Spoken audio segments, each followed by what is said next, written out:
Pugs and Mugs is a family-friendly game about collecting pugs, snatching your favorites from opponents, stealing mugs in acts of utter thievery, or demanding the cards you need to be victorious. Welcome to my review of Pugs and Mugs.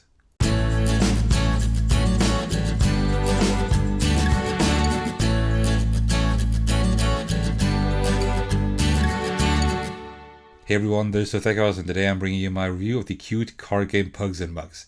When I was asked if I wanted to review the game, I couldn't help but say yes, since I love pugs and games, and having the chance to review a combination of the two was something I couldn't possibly pass up. A big thanks to Stop, Drop and Roll for providing me with a review copy. So, how do you set up the game? First, separate the mug cards out from the pug deck and then shuffle the pug deck. Each player now receives 2 cards. Finally, place the deck within easy reach of all players, leaving space beside it for a discard pile. That's already it for the setup, and you're ready to start the game. The first player is whoever stroked an animal most recently. If you can't recall, you can also play a game of Monopoly. Whoever wins the game goes last. On your turn, you can choose any 2 of the following actions, even choosing one action twice. Draw a card, play a mischief card, exchange pugs for a mug, or steal a mug. Let me go over each of these actions so you know what they do. When you draw a card, you take a single card from the top of the pug deck and add it to your hand. As in most games, if there are no cards left in the draw pile, just shuffle the discard pile, making it the new pug deck. You can also play a mischief card from your hand. You do the action on the card, and then put the mischief card face up into the discard pile. The dig action lets you name a color or mischief card and then search the discard pile for it. If such a card is in the discard pile, you add it to your hand. The gimme card lets you choose a player and name a color or mischief card. If the player owns such a card, they must give it to you. The surprise card is the only card that can be played at any time, even if it's not your turn. It lets you choose a player and randomly discard a card from their hand. The best thing is that playing this card does not count as an action. It's just free real estate. You can also exchange pugs for a mug by taking any 3 pugs of the same color from your hand and exchanging them for a mug of a matching color. You place your mug face up in front of you, so you and your opponents can admire its puggy beauty. The pug cards you used for this action go face up into the discard pile. This color now is no more available to you unless you lose your mug at some point. Because that's exactly the last action you can take, stealing a mug from another player.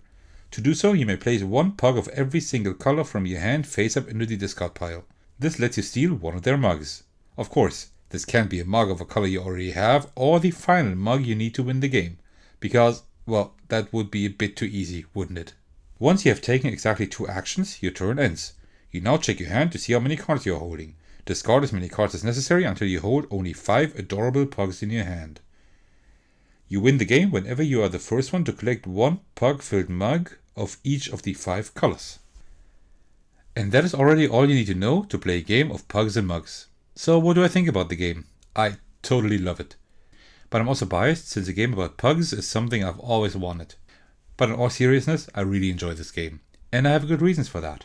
First of all, the game is totally adorable. Not only do I enjoy the pug theme, but the artwork is also very cute. The pugs are all drawn in a very cute way in different situations. A nice touch is that the mugs fit the pugs of the same color. Take a look at the artist pug, for example. There is a matching mug card for this exact pug. Also, each pug is individually created. No 2 pugs are the same, and each of all of the pugs has its own mug card. What a great attention to detail. The production quality is top notch. The box is just as large as it needs to be to hold all cards, and the cards have a good quality.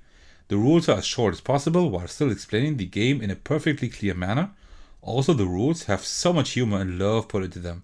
They're not just well-written rules, they are also a fun read. I love more games to do that. One major detail I really liked is that the cards are not wrapped in plastic, as it is the case in most games. It's just a piece of paper holding the cards together.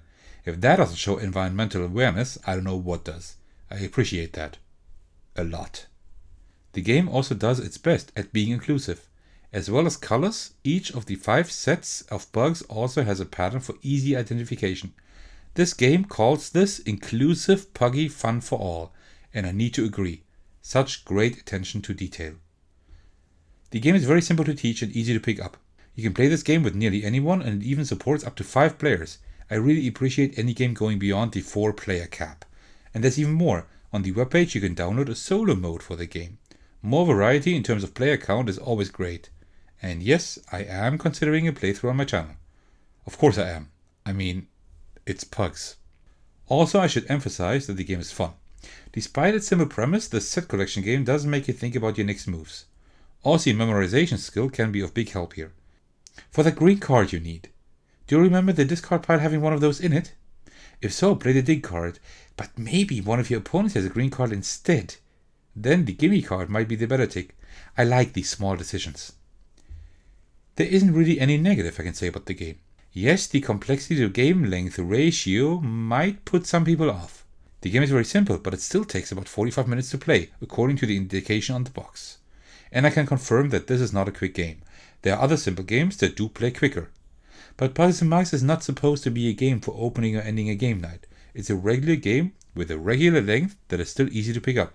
Why should only board game night openers or enders be simple to play? All in all, I really enjoy Puzzles and Mugs. This will definitely stay in my collection. I'm looking forward to putting this out whenever we need a little breather after a heavier game. I can highly recommend this to anyone enjoying set collection games, still looking for games that are easy to pick up but aren't over in 10 minutes, and to everyone loving the pug theme. I'm already looking forward to showing the solo mode to you. Alright, you made it to the very end of my review. I hope you enjoyed watching it. If you did, why don't you drop me a like, comment or even a subscription? And if you're not convinced of my videos yet, that's great too. I still like having you around and appreciate you watching. But why don't you head over to my channel and check out my other videos? There's a lot I'd love to show you there. Okay, thanks a lot for watching. I'll see you in the next video. Take care everyone, and cheers.